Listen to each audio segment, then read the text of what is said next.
હવે આવતીકાલના બજારની વધુ ચર્ચા કરવા માટે આપણી સાથે જોડાયા છે બુલવેવ રિસર્ચ ફર્મના અમિત પસ્તાકિયા. અમિતજી, આપનું સ્વાગત છે. Good afternoon. અને સૌથી પહેલાં આપને બર્થડે વિશિસ. આપના જન્મદિવસે અમારી સાથે જોડાયા, આપનો ખૂબ આભાર. અને આપના જન્મદિવસે એક સારી રિકવરી માર્કેટમાં આવતી દેખાય છે. 23,163 ઉપર આપણે અહીં આગળથી આજનું ક્લોઝિંગ જોઈ રહ્યા છે. તો આગળ આપની કઈ રીતની સલાહ રહેશે નિફ્ટી ઉપર? સૌ પહેલા તો ધન્યવાદ વિઝિટ માટે તમને અને આખી સીએનબીસી ટીમને. જી, સૌ પ્રથમ આપણે વાત કરીએ નિફ્ટી ઉપર. તો નિફ્ટીમાં જે પ્રમાણે અગાઉ પણ જણાવ્યું હતું કે એક 22,750 850નો એક સપોર્ટ લેવલ હું જોઈ રહ્યો છું અને ત્યાંથી જ આપણે એક રિકવરી આવતી જોવા મળી રહી છે. નિફ્ટી અત્યારે હાલમાં એક ફોલિંગ વેજ પેટર્ન ફોર્મેશન કરી રહ્યા છે અને એમાં એક 23,200 એક હું બ્રેકઆઉટ લેવલ જોઈ રહ્યો છું. જો આના બ્રેકઆઉટ થશે તો આવનારા દિવસોમાં એક 23,600 24,000નું લેવલ આપણે જોવા મળી શકે છે નિફ્ટીમાં. તો એક લેવલ ધ્યાનમાં રાખવું જોઈએ 23,200. જો આનો બ્રેકઆઉટ થશે તો ઉપરમાં આપણે એક 23,600 અને 24,100 સુધીના લેવલ જોવા મળી શકે છે.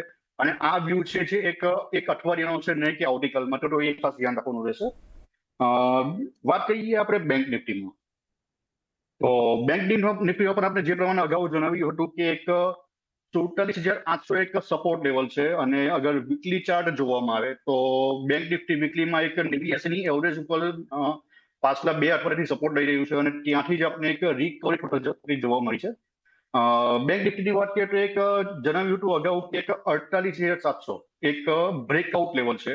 તો એના પણ બ્રેકઆઉટ થતા જોવા મળી રહ્યા છે અને એક ટ્રેડ લાઇન પણ આજે બ્રેકઆઉટ થતું જોવા મળી રહ્યું છે. તો આવનારા દિવસોમાં બેંક નિફ્ટીમાં પણ એક 50,000 અને 50,700ના લેવલ જોવા મળી શકે. ઓકે. તો અમિતજી, જે રીતે આપ એક બ્રેકઆઉટની આશા બેંક નિફ્ટી બંનેમાં રાખી રહ્યા છો અને ટાર્ગેટ આપે બેંક નિફ્ટીમાં 50,700નો જણાવશો, નિફ્ટીનો ટાર્ગેટ પણ આપે આપ્યો છે. એકવાર દર્શકો માટે ક્લિયરલી સ્ટોપ લોસ કેટલા રાખવાના રહેશે, ટાર્ગેટ કયા જોઈ રહ્યા છો આપ નિફ્ટી બેંક નિફ્ટી બંને માટે? નિફ્ટીની વાત કરીએ તો એક 23,200ના જો બ્રેકઆઉટ થાય છે તો ઉપરમાં આપણે એક 23,600 અને 24,100ના લેવલ જોવા મળી શકે છે આવનારા 5 થી 10 દિવસમાં. અને એમાં સ્ટોપ લોસ રાખવાનો રહેશે 22,750નું.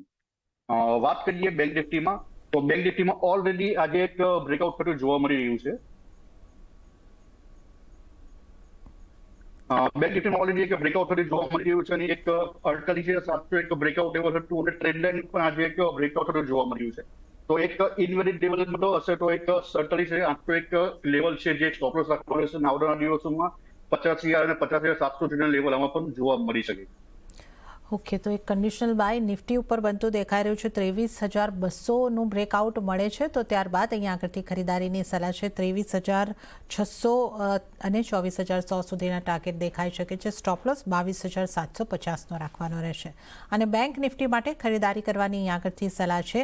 50,000 50,700ના ટાર્ગેટ બનતા દેખાઈ શકે છે અને સ્ટોપ લોસ જે છે 48,800નો રાખવાનો રહેશે. તો આ અમિત પસ્તાકિયા તરફથી નિફ્ટી બેંક નિફ્ટી ઉપર સલાહ મળતી દેખાઈ રહી છે. ત્યારે જ અન્ય નિષ્ણાતો નિફ્ટી ઉપર કઈ રીતની સલાહ આપી રહ્યા છે એના ઉપર પણ નજર કરી લઈએ. તો બોનાન્ઝા પોર્ટફોલિયોના વિરાટ જગડની સલાહ ઉપર નજર કરીએ તો એમણે નિફ્ટીને બાય કરવાની સલાહ આપી છે. 23,100ની આસપાસ ટાર્ગેટ તેઓ 23,300નો જોઈ રહ્યા છે અને સ્ટોપ લોસ 23,000 રાખવાની સલાહ વિરાટ તરફથી મળતી દેખાઈ રહી છે. ત્યારે જ ઓપ્યુલન્ટ ઇન્વેસ્ટમેન્ટ એડવાઇઝર્સના બ્રિજેશ સિંહની સ્ટ્રેટેજી પર નજર કરી લઈએ તો એમણે નિફ્ટીને સેલ કરવાની સલાહ આપી છે. 23,200ની ઉપરના લેવલ મળે છે તો ટાર્ગેટ તેઓ નીચેની તરફ જોઈ રહ્યા છે 23,050નો અને સ્ટોપ લોસ 23,270નો રાખવાની સલાહ અહીંયા આગળથી બ્રિજેશ સિંહ તરફથી મળતી દેખાઈ રહી છે. તો નિફ્ટી પર એક મિશ્ર વ્યૂ અહીંયા આગળથી આપણને મળતો દેખાયો છે. હવે